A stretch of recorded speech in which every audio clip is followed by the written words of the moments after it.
biblical truth. Weekdays at 1 Central on AFR. This is American Family Radio, a listener-supported ministry of the American Family Association.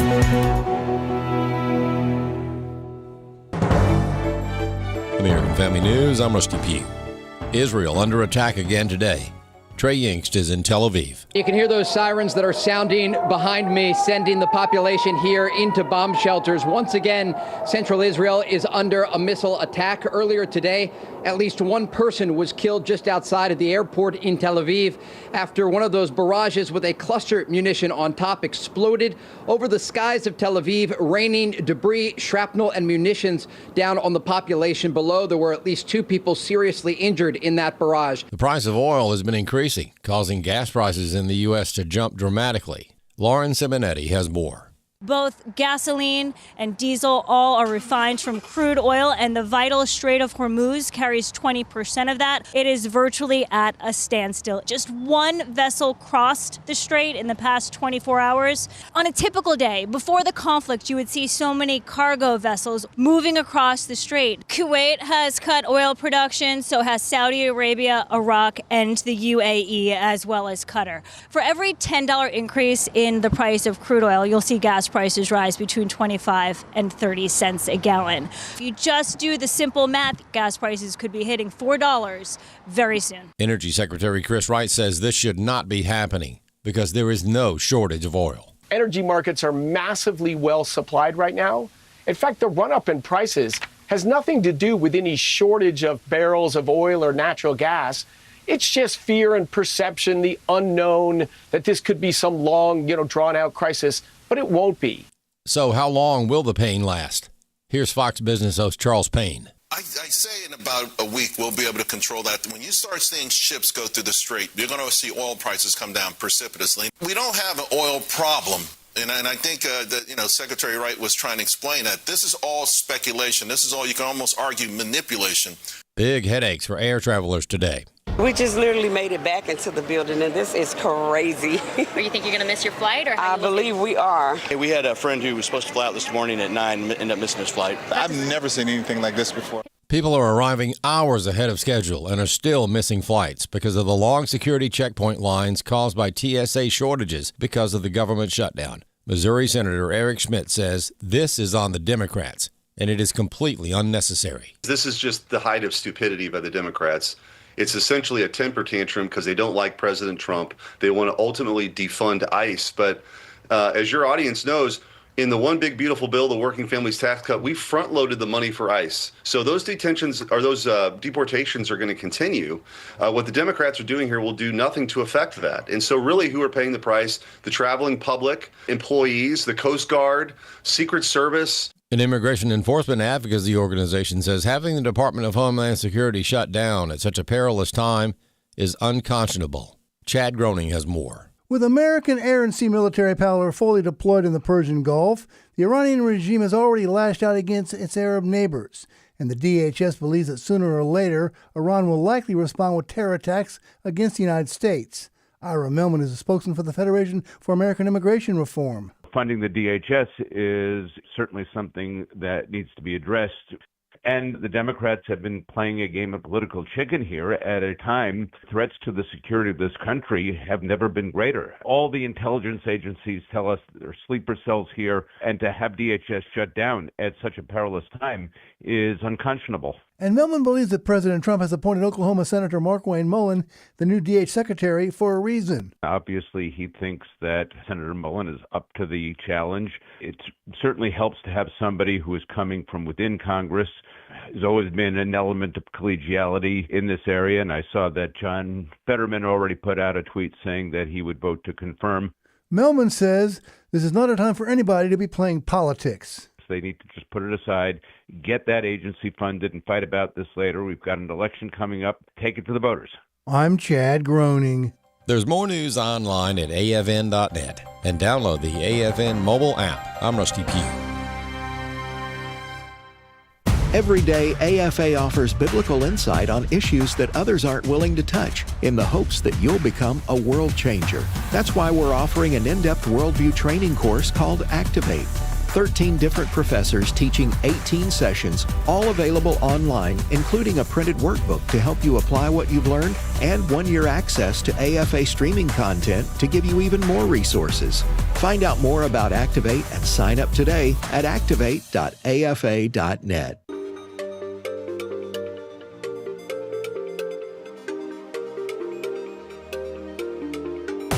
We inform. Religious freedom is about people of faith being able to live out their faith, live out their convictions, no matter where they are. We equip. Sacred honor is the courage to speak truth, to live out your free speech. We also rejoice in our sufferings because we know that suffering produces perseverance, perseverance, character, and character, hope. This is At the Core on American Family Radio. Welcome to The Core here on American Family Radio. Walker Wildmon here with you on this brand new edition of the program. The show is hosted each week by Rick Green and myself. Rick is America's Constitution coach. That's what he's known as. He's also founder of Patriot Academy and many other things. He used to be a Texas state representative as well. So Rick and I host the show for you each week. I'm typically with you on Mondays, Wednesdays, and Friday, and then Rick's with you on Tuesday and Thursday. Once again, glad to be with you here on American Family Radio. We've got a lot to talk about. We've got a few guests coming in the second and the third segment, but right now we'll turn our attention to the Scripture. John chapter 18 is where we are this week. John chapter 18, looking at verses 19 through 20. The high priest then asked Jesus about his disciples and his doctrine. Jesus answered him and said, I spoke openly to the world. I always taught in synagogues and in the temple, where the Jews always met, and in secret I have said nothing. Verse 21, why do you ask me? Ask those who have heard me. And I said to them, indeed, they know what I said. What I draw from this that we can apply to our lives today is that there's nothing top secret or exclusive about what Jesus came to offer. As far as the invitation of salvation and repentance of sin is open to the world. And Jesus taught this to the world. He taught it in public, taught it in the synagogues, taught it in the town square, taught it to the disciples, taught it to the Jews, taught it to the Gentiles. And what is exclusive is that Jesus is the only way. But as far as what Jesus is offering in salvation, this is publicly offered to the world, not just then, but also now. And so just as Jesus publicly lived out his teachings and the truth that he was the Messiah and is the Messiah, we also today should publicly live out our profession of faith and our Christianity as it is. And so that's what we can draw from John chapter 18, verses 19 through roughly 21.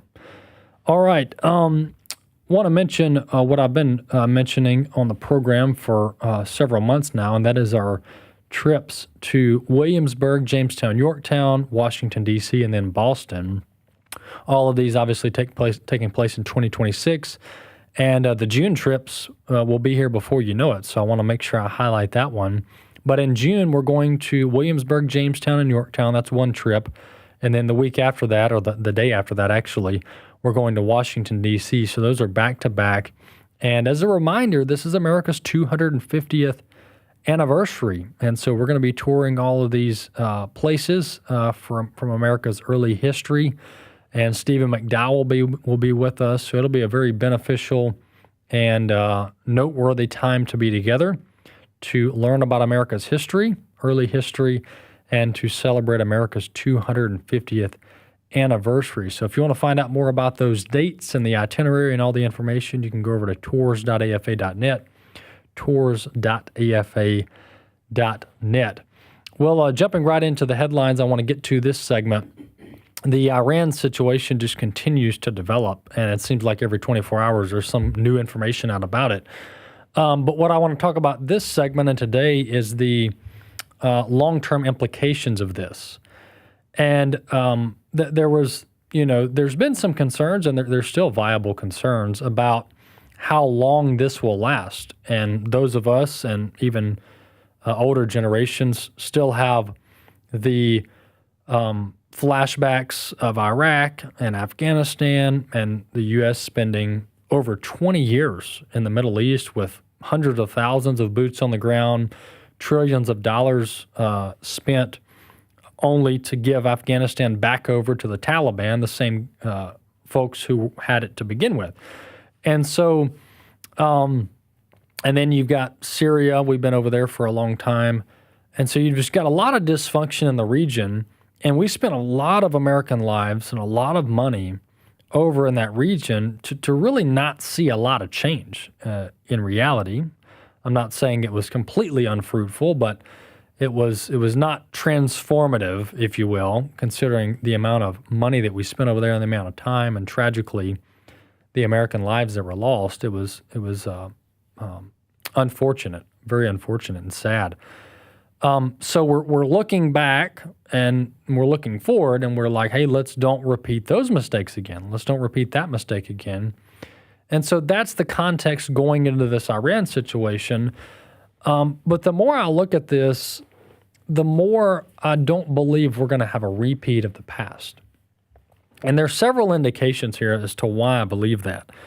The first one is that President Trump is one of the most hesitant presidents to get involved in any form of extensive conflict. Any form of extensive conflict outside of a week or two, President Trump has shown over his 2 terms he is very resistant to getting us entangled in years-long affairs overseas involving the military. I mean, as a matter of fact, he's never done it. He's never done that in his 2 terms. He's never gotten us involved in a new conflict and spent months or years anywhere with the military. Everything that President Trump has done with the military, going from the first term to now, has been very narrowly focused and limited in time.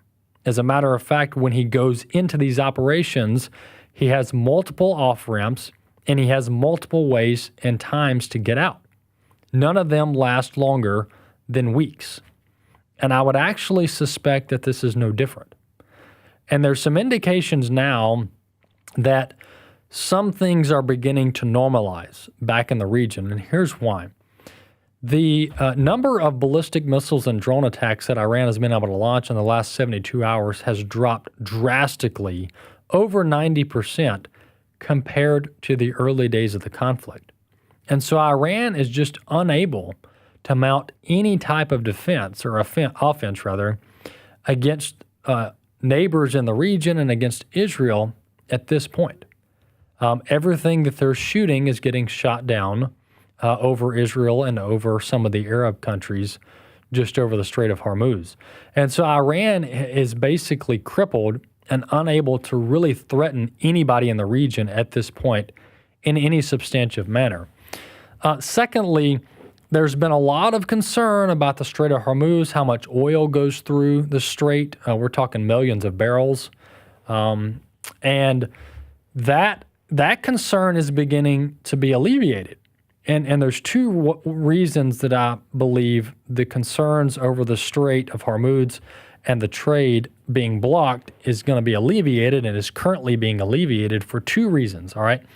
The first reason is that there's a lot of evidence as of this morning that ships, cargo containers, including energy vessels, are already back traversing the strait, and they're just cutting their transponders off. There's evidence based on a lot of information this morning that dozens, if not hundreds, of ships are now traversing the Strait of Hormuz with trade routes normalizing again, and they're simply cutting their transponders off so the public and the Iranians can't see that the ships are in the strait. And so it's very possible as of today, roughly 1 week after the beginning of this conflict, that the Strait of Hormuz is back open again. That's what the indications are as of this morning. Also, the G7 countries as of this morning as well were opening up their emergency energy reserves. Up to 400 million barrels of oil going to be released by G7 countries. At least this is what's under consideration as of this morning. Here's why this is important, all right? And here's why I think this plays in and proves that President Trump's timeline on this is short. And we're at least halfway through, if not over halfway through, what's going on in Iran. Once again, I could be completely wrong. I'm just telling you what the information I'm gathering is telling me. So the G7 countries are considering, as of this morning, releasing up to 400 million barrels of oil into the global energy market, which helped energy prices stabilize this morning, or at least not be up as much. All right, here's what 400 million barrels will do, all right? 400 million barrels, if it were to be released by G7 countries this week, is roughly 20 days of supply through the Strait of Hormuz, okay? Here's the translation. G7 countries basically just put a Band-Aid over the 3-week window to reopen the strait and stabilize global energy markets. That's what this does here.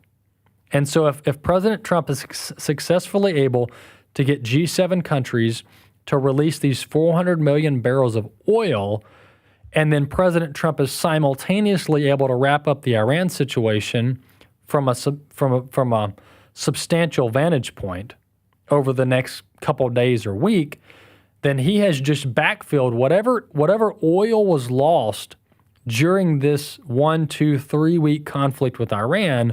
Whatever oil was lost through the strait is now going to be immediately replaced, if not an abundance created from these G7 countries. And then you do all that, and before you know it, you blink, and then we're 3 to 4 weeks down the road, and the Arab nations and the major energy producers in the region are back pushing oil through the strait and back onto the global market.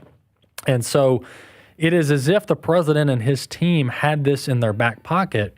What in their back pocket? Having these G7 countries able to release several hundred million barrels of oil in the event of the Strait of Hormuz being blocked. That's what they're looking at doing. That's why the energy markets have calmed down this morning and are not, doing a skyrocket up like they were projected to do. Now, once again, this plan could fall apart. This plan could not last as long as it needs to. But if President Trump is able to take an off-ramp on this Iran situation, then it could settle down the markets and the economy and the energy markets, and things could begin to normalize again. I don't think that, honestly, regime change shouldn't even be on the table anymore. Now, President Trump, of course, isn't going to take anything off the table, at least publicly. But looking at what just happened with the late Ayatollah's son taking over as of yesterday evening and this morning, that's who the Iranian leaders have chosen, to the extent that they have leaders left. They've chosen the Ayatollah's son to take over. This is not. I just don't think we're going to get a, quote, Western-friendly leader in Iran. I just don't think it's going to happen. So I think President Trump needs to do what he said he would do, and that is take out their ballistic missile program, take out their drone program, and take out their nuclear program. Those three things is what President Trump said this is all about, and they're continuing to say that's what this is all about, and so they've got to stick to it, in my opinion. I want to play one quick clip. This is going to be clip 3, Secretary Rubio repeating the goals of this mission. The goals of this mission are clear, and it's important to continue to remind the American people of why it is that the greatest military in the history of the world is engaged in this operation. It is to destroy the ability of this regime to launch missiles, both by destroying their missiles and their launchers, destroy the factories that make these missiles, and destroy their Navy. Well, there you have it. So that's the goal, and that's as of this morning, Rubio saying that. So the objectives haven't changed, the goal hasn't changed. I don't think regime change is even on the table at this point. But I think we need to finish the job on obliterating all of their offensive military capabilities, and to this point, defensive as well, and then pull out. I think we need to pull out. We have no obligation from any vantage point to linger over there and oversee any type of regime change or any type of rebuilding effort. You pull out and you tell the Iranians, hey, if you do this again, if you build nukes again, we'll come back and we'll bomb you again. We'll be back in a few.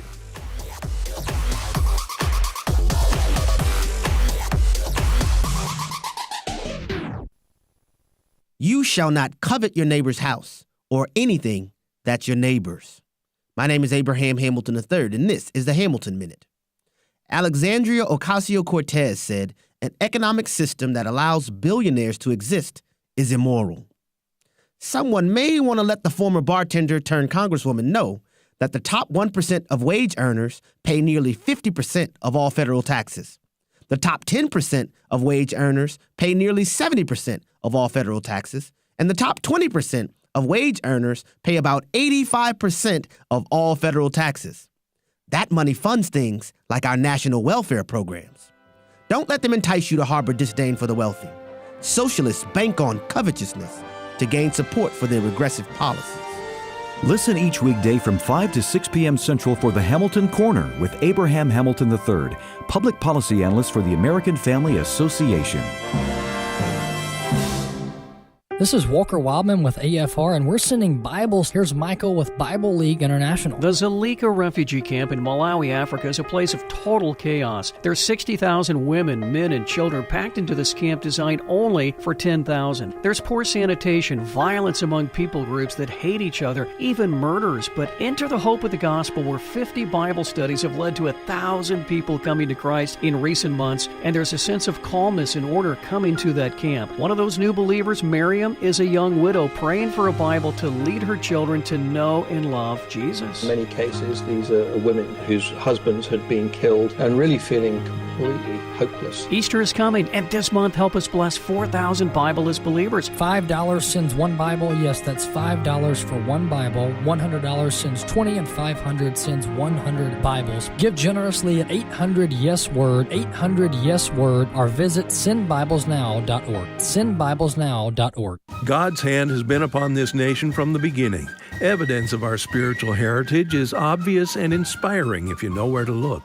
For many years, the Wildmon family has led spiritual heritage tours to Washington, D.C. and Colonial Williamsburg. And this year, they're adding the city of Boston. With the help of historian Stephen McDowell of the Heritage Foundation, spiritual heritage tours in June and September will reveal God's amazing blessings upon the United States. In June, Tim Wildmon leads a tour of Washington, D.C., including George Washington's Mount Vernon. He'll lead another tour to Colonial Williamsburg in September. And Wesley and Walker will lead a tour to Boston, also in September. For dates, costs, and all the details, go to the website wildmangroup.com. That's wildmangroup.com. You'll see evidence of God's touch on our nation going back 250 years. Visit wildmangroup.com for all the information and to register, and we hope to see you on a spiritual heritage tour. At the Core podcasts are available at afr.net. Now, back to At the Core on American Family Radio.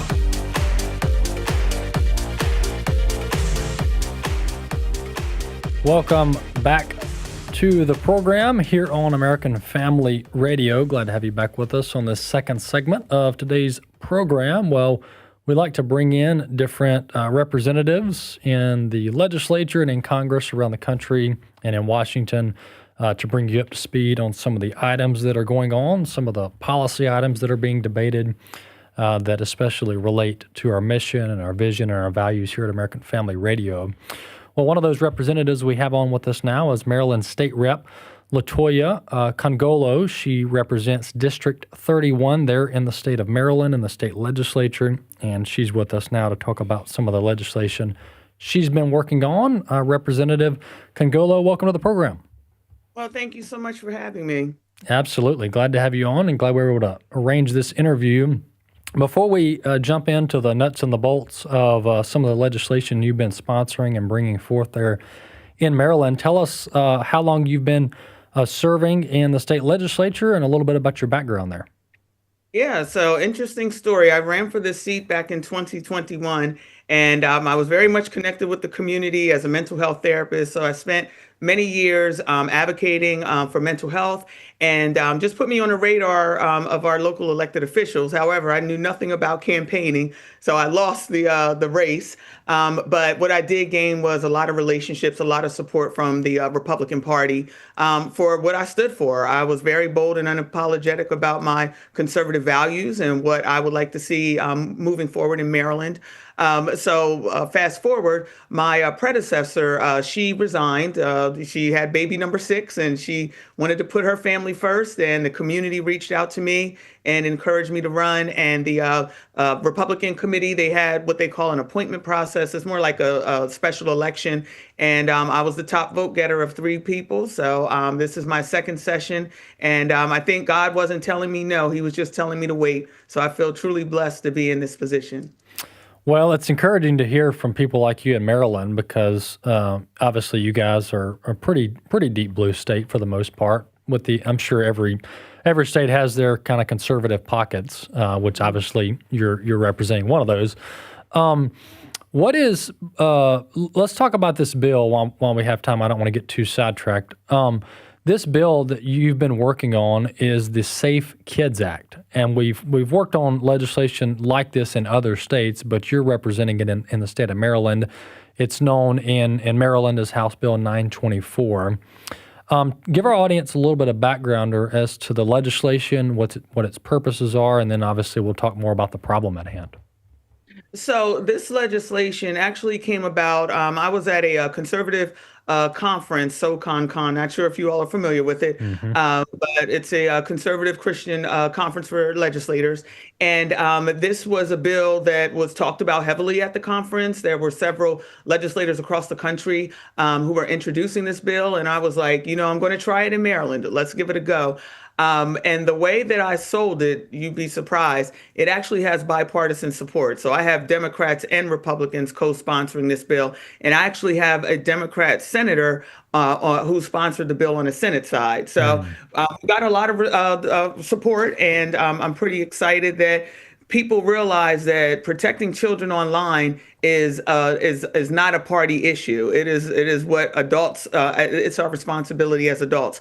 So essentially, what this bill does is that it allows parents to file civil lawsuits against any platform where their child's image, whether it be a likeness of the image through AI or even the actual image, end up on their platform, and they are monetizing that image. And let's be honest, we are dealing with a multi-billion-dollar industry, and several billions of those dollars are people that are downloading child images of children online. So what we hope this bill will do is to deter those platforms, those pornographic platforms, from putting these images onto their websites because they know they're going to be prosecuted and sued.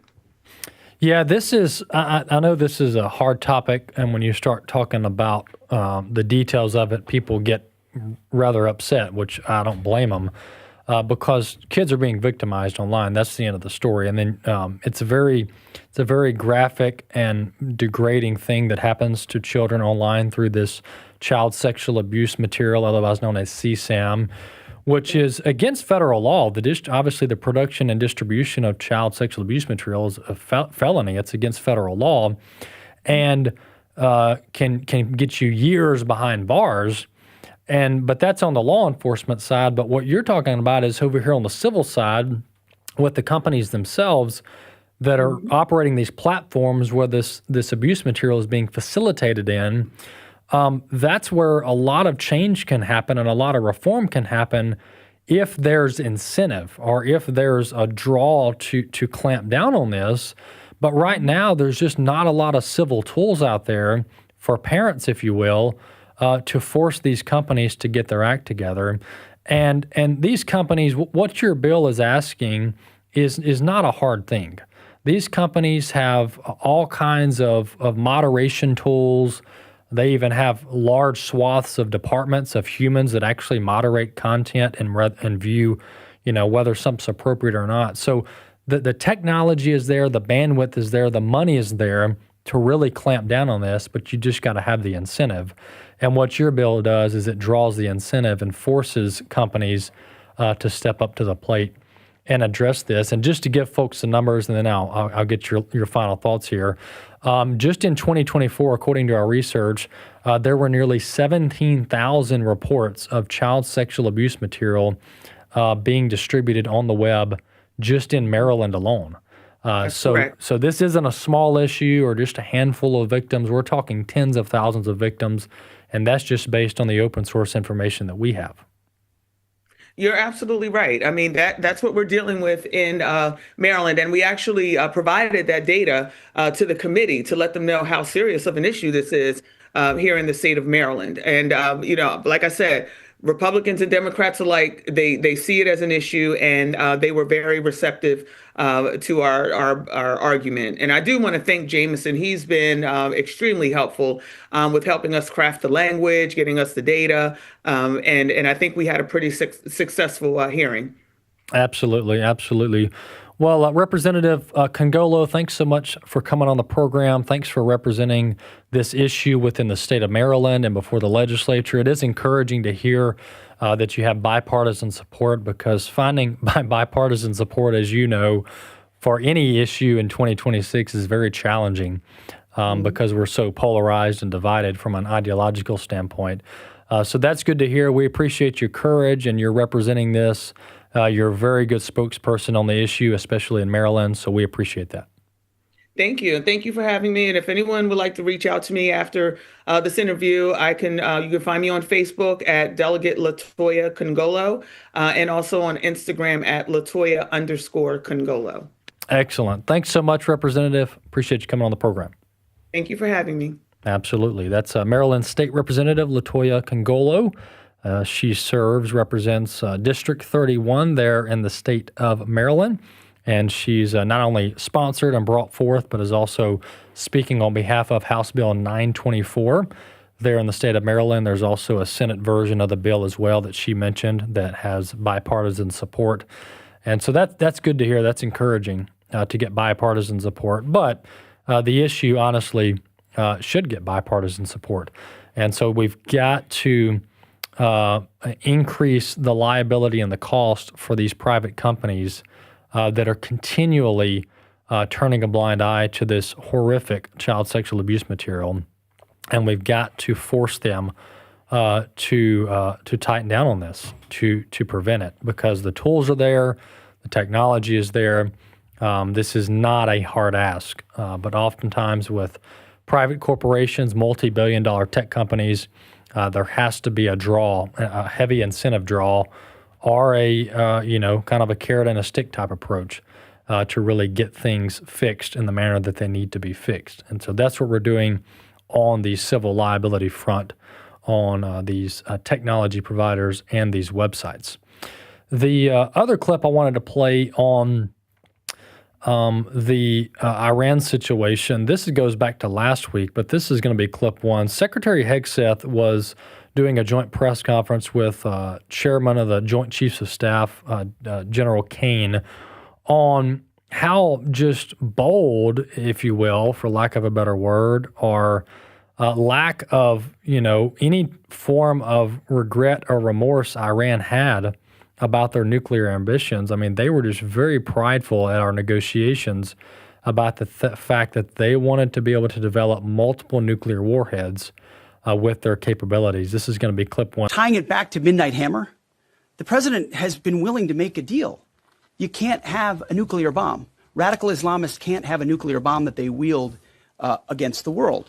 He gave them every single opportunity. Then we precisely took it away. And even then, after that, they didn't have that. They didn't come to the table with a willingness to give it away. So ultimately, those nuclear ambitions, which never ceased, are something that had to be addressed as well. So that's a discrete sense of what's being addressed here to ensure that they can't use that conventional umbrella to continue a pursuit of nuclear ambitions. Well, there's Secretary Hegseth repeating what we've already said. We played the clip of Steve Witkoff last week, where, look, President Trump, regardless of what you think of the initial Midnight Hammer strike back in June of 25, that was clearly a move to, yes, damage their nuclear capacity and capabilities, but ultimately it was a move to force Iran to the table with an understanding that the U.S. is serious about this. President Trump is serious about solving this issue. You guys cannot have nuclear weapons. You're too unstable. You're too radicalized to be in possession of nuclear weapons. That's just the facts on the table. And so that's what Midnight Hammer was about ultimately. Not that there wasn't damage done to the facility or to their program, but then Iran, instead of Iran looking at what happened in June of 25 and going, all right, guys, we probably need to go to the table. We probably need to tone it down a little bit. They doubled down. And they continued their enrichment. They continued their nuclear production, heading towards nuclear weapons. And then they show up at the Geneva meeting with Witkoff and Kushner. And instead of going into that meeting with the mindset of, yeah, let's cut a deal, let's rein it in for the sake of preserving the regime and Iran as we know it today, let's cut a deal with President Trump and let's end this once and for all and move on. Instead of that mindset, they come into the mindset in Geneva even more emboldened and more prideful than they've ever been. And they even told Witkoff, they said, yeah, absolutely we've got nuclear. Absolutely we've got enriched uranium. And as a matter of fact, they told Witkoff, we've got enriched uranium at 60%. And if we want to get it to 90%, we can do that within 10 days. They said we have enough enriched uranium that within 14 to 21 days, we can produce roughly 11 nuclear warheads. This is what the Iranians told our negotiators. So this isn't, well, the Israelis are saying this or the CIA is saying this. No, this is the Ayatollah's chief negotiators, to the extent that they even negotiated, that he sent to Geneva. They walk in the room and go, yep, we've got nuclear weapons and we're proud of it. And we can put them on a warhead in a couple weeks. That was the Iranian. That was their position. So what do you expect President Trump and Secretary Rubio to do when the Iranians walk into the, quote, negotiating meeting with that kind of posture? I mean, it's clear these guys were not serious at all in addressing the U.S. concerns and the Israeli concerns as well. And so that's how we get to where we are today with that level of arrogance and that level of determination, honestly, to achieve nuclear capabilities and deliver them on intercontinental ballistic missiles, which, by the way, have proven they can reach Israel. They're doing it every day now, or at least they were. And so that's what got us to this point. Secretary Hegseth just reiterated that. And if President Trump can somehow get out of this, with which there's indications that the U.S. wants out. At some point, there's reports out this morning on Israel and the U.S. looking at their options for exit ramps. But if President Trump can effectively achieve the three things that Rubio said they want to do, which is the missiles, the drones, and the nuclear capabilities, if you accomplish those three things and take them out, we're talking about setting Iran back minimum of 10 years, probably 30 to 40 years. Because remember, this is 50 years in the making here. So Iran didn't build these capabilities overnight. But you set Iran back 10, 20, 30 years on all these fronts. Now 75% of their regime leadership is gone. And we pull out and we just tell Iran, look, if you guys try this stuff again, if you pull these shenanigans again, then we'll come right back over here for 3 weeks and we'll bomb you into oblivion. We'll set you back another 10 to 20 years. And we'll do that as many times as we need to in the future to ensure that you guys are not a threat to the U.S. and our allies. I think if you do that, to me, that's a win.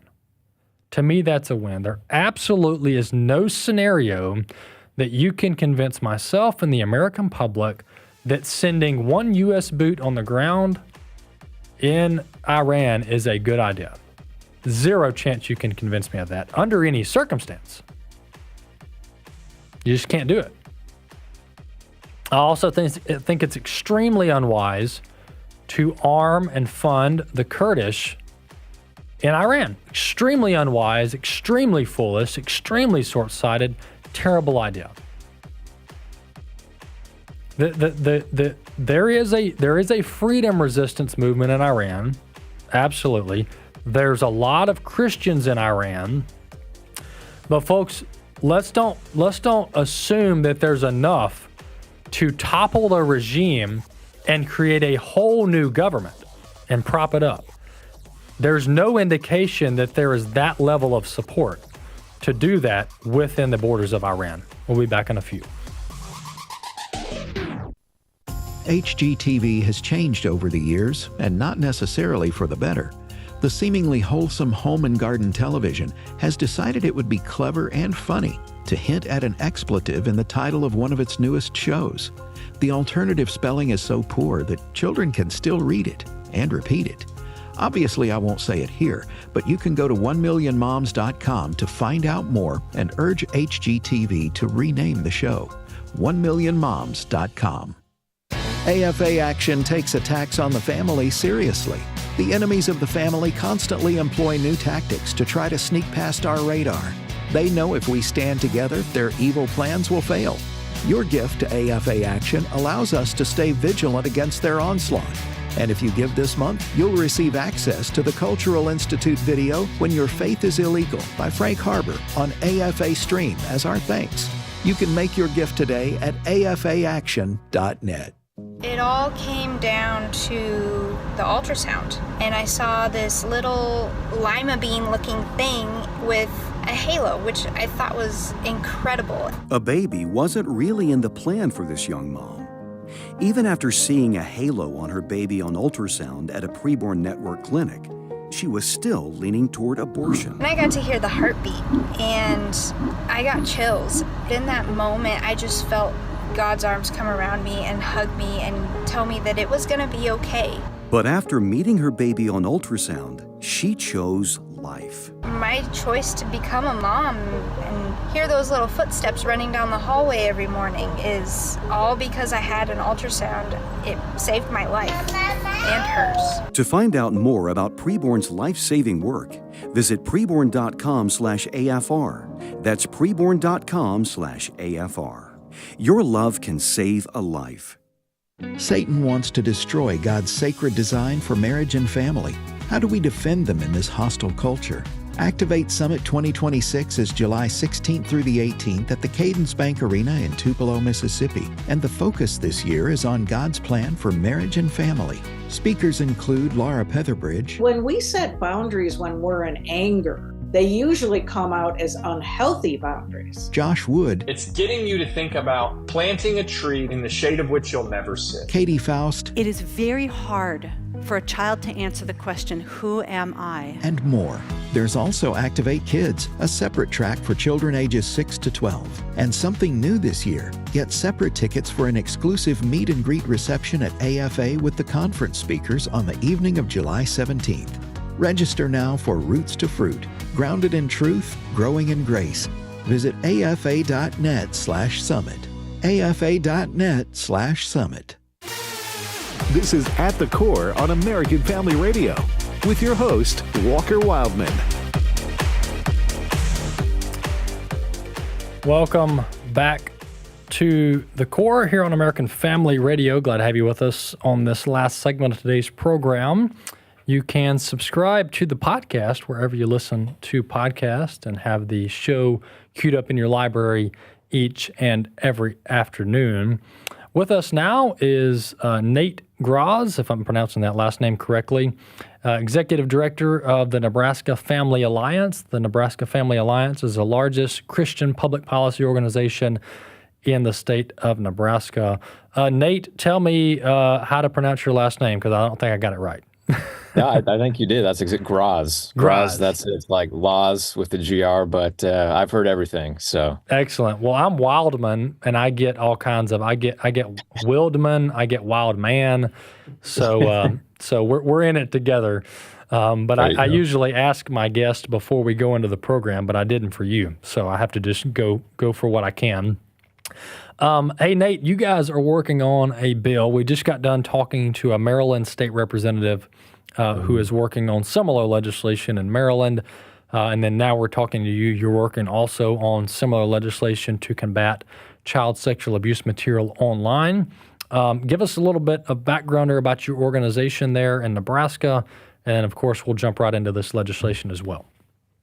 Yeah, absolutely. Well, it's great to be with you. Nebraska Family Alliance, we are pro-life, pro-marriage, pro-family, and we're working to help influence government and culture with biblical truth. And so we're the Family Policy Council for the state of Nebraska, and we're working hard here to really help to preserve and advance God's design for family and freedom and life. And so we spend a lot of time at our state capitol working with our legislators to make sure that the laws that we're passing and not passing are actually good for families and affirm things that are true and are going to take our state and hopefully our nation in a better direction.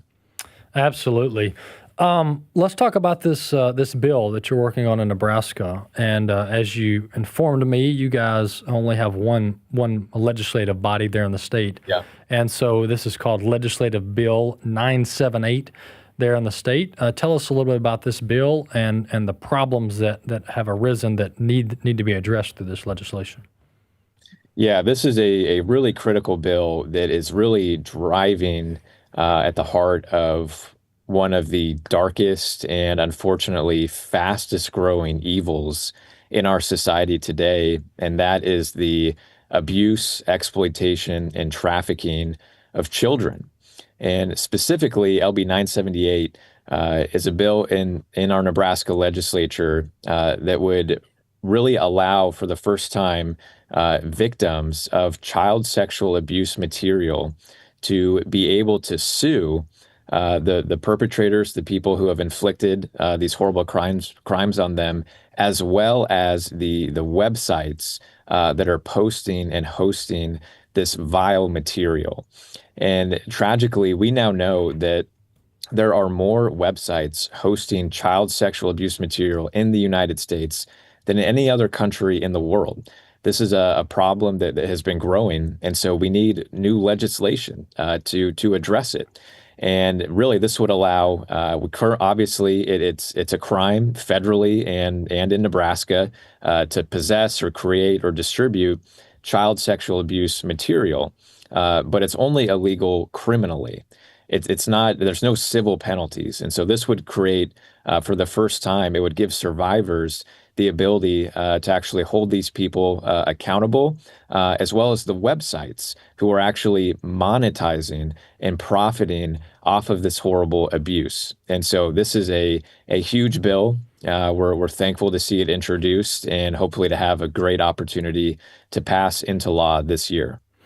Yeah, and this is just to put a real-life example to this legislation and this scenario, the types of issues it would address.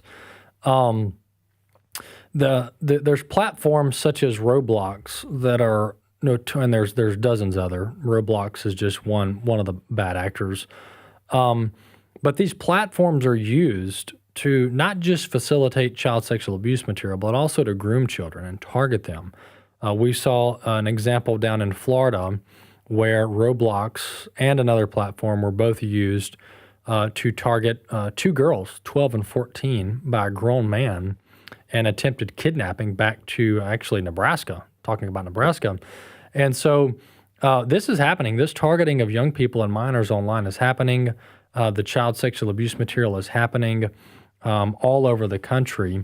And this, I understand, people's kind of reticence to immediately resort to trial lawyers to accomplish something good. But the fact of the matter is, there are all kinds of guardrails and liability concerns with every industry in the world. I mean, whether it's the energy industry, technology, every business has to look at what they do from a liability perspective and go, hey, are we operating responsibly? Are we doing everything that we can to protect our users, our consumers? And if the answer is no, that creates a risk, a legal risk and a liability risk. And so applying the same standard to technology companies is completely a no-brainer. But correct me if I'm wrong, Nate, in the past, a lot of these technology companies under various provisions have been given some form of shielding or liability, but this bill will help offset that and provide some accountability. Yeah, that's exactly right. I mean, when we're talking about a crime that always has a victim, bad actors should not be shielded from civil liability. And, the scope of this problem, tragically is just so vast, right? And, our prosecutors, they're very busy. They're doing their best, but they're prosecuting murders and property crimes, and it's challenging for them a lot of times to be able, when you're talking about crimes that are happening and being posted on the internet, they just don't always have the capacity or the resources. And so by giving victims the right to sue civilly is really opening up a new pathway to justice for survivors of child sexual abuse. But also, very importantly, it's helping to cut down on the demand and forcing these websites and these apps to actually have to be proactive in removing illegal content, which they should be. But again, tragically, we know there are websites and companies and platforms that profit. They make money from people viewing this type of content, and that simply shouldn't be happening. But it's happening on a wide scale. And as you mentioned, really this isn't about frivolous lawsuits. It's about justice and making sure that we're doing everything that we can, using every tool to combat this very dark and growing evil in our society, and to protect kids and ultimately put kids first rather than profit. Yeah, and to your point, these bills that we're talking about have all kinds of steps of here's basically here's the step that the state or the law enforcement and, for example, the Attorney General's office need to go through before it gets to a point where a company can actually be sued and face civil liability. So there's a lot of accountability built in. To your point, we don't just jump to the trial lawyers. There's steps and notifications made to these companies that, hey, what you're doing is illegal and here's why. And if you refuse to fix it, that's when you open yourself up to civil liability. So I think it's built in very well, and it's rather resistant to abuse the way the language is structured. One more thing I want to mention to you, or let you talk about, is the ballot initiative process in Nebraska. You guys are attempting to protect women's and girls' sports in the state through the ballot initiative process. So tell us a little bit about that. Yeah, this is something we're really excited about. There have been a lot of states, including Nebraska, over the last few years who have taken action to protect girls' sports and ensure that girls' sports is for girls, and that our female athletes aren't being forced to compete against men. And at the same time, it's a statutory protection.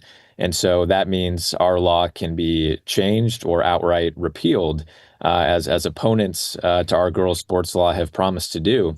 And so what we're seeking to do here in Nebraska for the first time is to actually move that protection for girls' sports into our state constitution. So this would be enshrining those protections for girls' sports, for fairness, for dignity, for safety, into our state constitution. And so the only way to amend our constitution in Nebraska is through a vote of the people. And so through our ballot initiative process, we will be helping to collect signatures of voters in our state. And if we can get the signatures of 10% of our registered voters in Nebraska, this ballot initiative, Fairness in Girls Sports, will be on the general election ballot in the fall of 2026 for voters in Nebraska.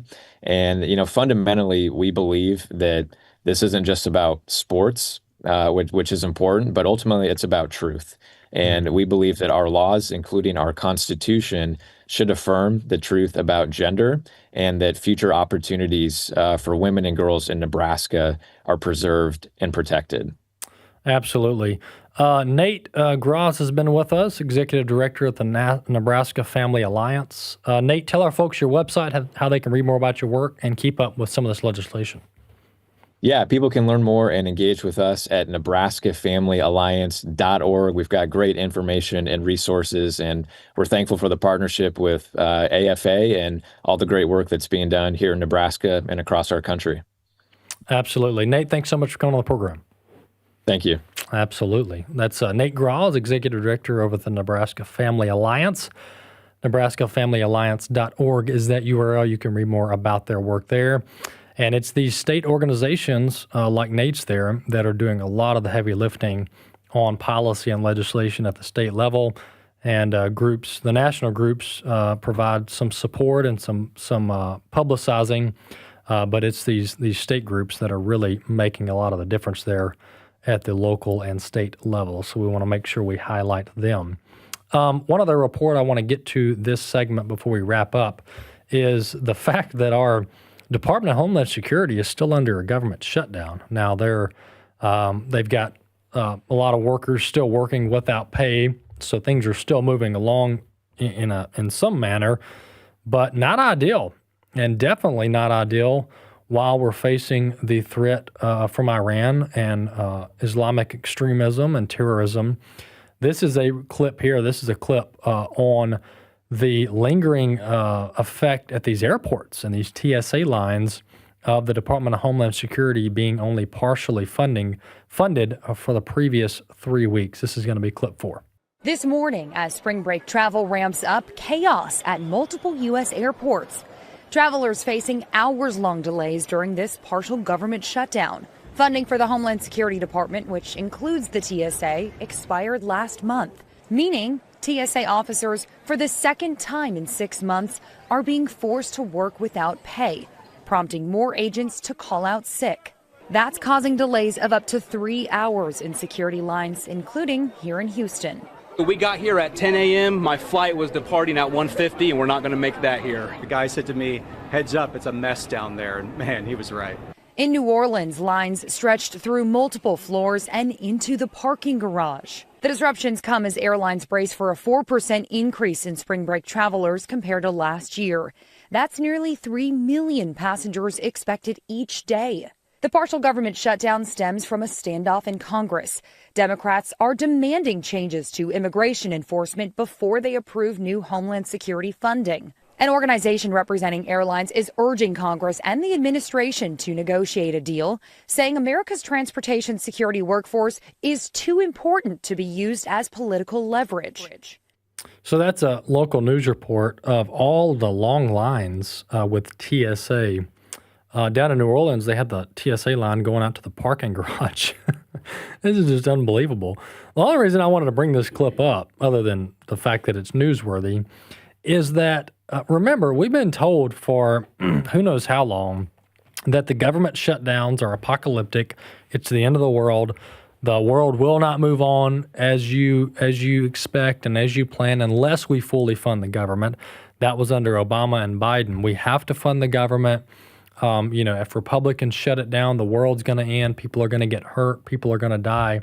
Well, folks, here we are, and we've got the Department of Homeland Security going 3 weeks only partially funded, and all these TSA agents aren't even getting a paycheck. They'll get back pay, but that'll be a month or two down the road. So we got people working without a paycheck in our airline industry and in our airport security industry, with the Iranian regime now sending out, according to ABC this morning, sending out signals to their proxies and their followers around the world to basically commit jihad on America and Israel. That's the latest report from ABC this morning. So we got these threats all around the corner, everywhere you look.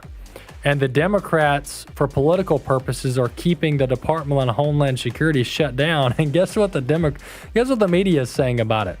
Very little.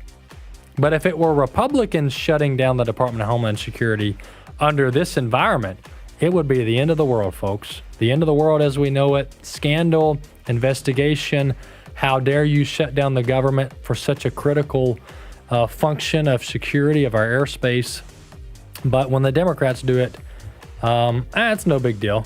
It's just par for the course. All right, folks, there you have it. Don't forget to subscribe to the podcast. Glad to be with you on this edition of At the Core. We'll see you next time.